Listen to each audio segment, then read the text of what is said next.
After some 20 years spent at sea, Bernard Moitessier has an incredible adventure to tell. His most outstanding achievement was a non-stop voyage 1.5 times around the Earth, alone, for 10 months in a 40-foot sailboat named Joshua. The 43-year-old Frenchman circled the southern hemisphere through the Atlantic, Indian, and Pacific Oceans. Then, rather than go back to Europe and the trophies, money, and fame that awaited him there, he kept on sailing toward the Pacific Islands because, in his own words, he was happy at sea and wanted to save his soul.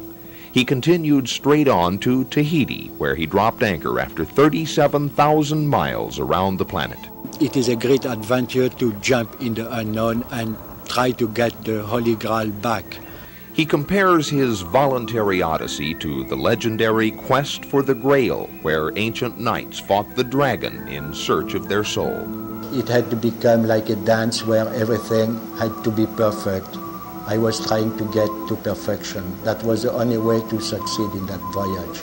Life aboard Joshua was intense and disciplined. Sailing through raging storms and colossal waves, Bernard Moitessier drew upon the raw power of the elements to keep awake and stay on course, sleeping a few hours at a time, eating lightly from his fishing, and otherwise catering to the boat's every need. The feeling you have when you are alone at sea, anybody, is that nothing is given. So you have to be totally alert. It is like juggling. You have to deal with lots of different things, and you have to stick very much on the reality. Moitessier had designed his boat for maximum efficiency with a minimum of gear. He equipped the steel ketch with a single winch, a long bowsprit, short head sails, and a wind-powered self-steering device. More recently, he even added photovoltaic solar cells for electricity. Joshua has always been sailing as fast as possible. I'm not a racer man, but I like my boat, and the boat is happy when she's really doing her best. Along the way, Moitessier traveled and made friends with schools of dolphins and wandering birds. But throughout the voyage, his true companion was Joshua. Joshua is just simple. Simplicity is a form of beauty, no sophistication. That's what makes the beauty of this boat. It's part of me, and maybe I am part of him, I don't know. It's a very, very, very good friend for sure. Beyond a mere physical accomplishment, the trip was a true spiritual journey for Bernard. I was just feeling totally alive, and that was just fantastic. During a rare rest period in calm weather, he discovered yoga from a book left aboard by a friend. I have learned to deal with the essential, and I know that is only the essential which is worth dealing with. And, well, that changed totally my attitude in life, you know. I didn't arrive the same as I entered that voyage. I was a different man when I arrived.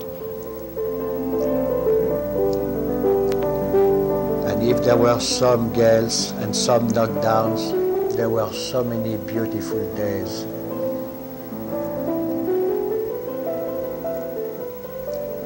On a beautiful boat.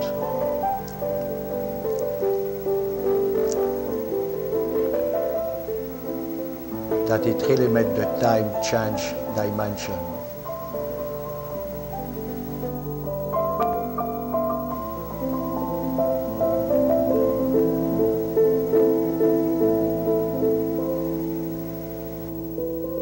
On the atoll of Ahe in the Tuamotu archipelago, Moitessier applied the principles he had learned at sea and spent 3 years with his wife Elaine and son Stefan, leading a simple life which they could control.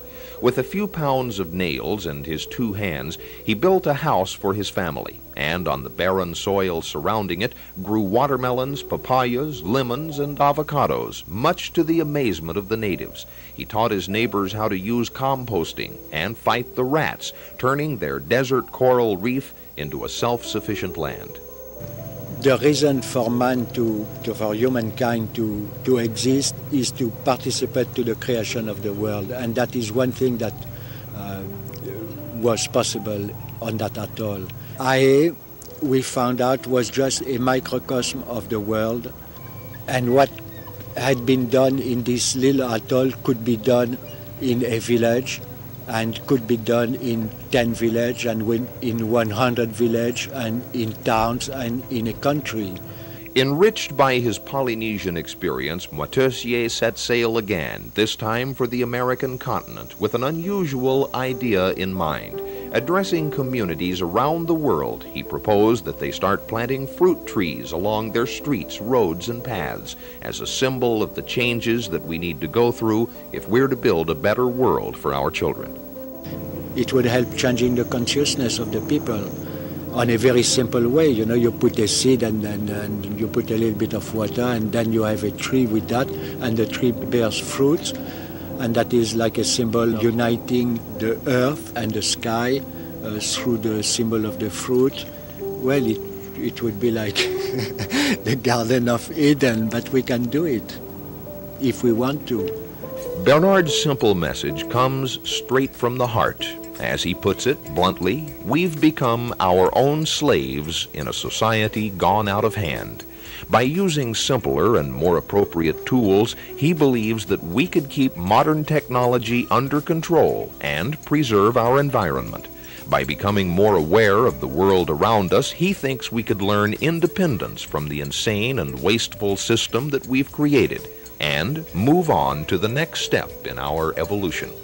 Now, humanity is just a bunch of monkeys. That's all we are, you know, including me. We are just a bunch of monkeys. Look, what are we doing? We are fighting. There are wars everywhere. There is nothing human in all that.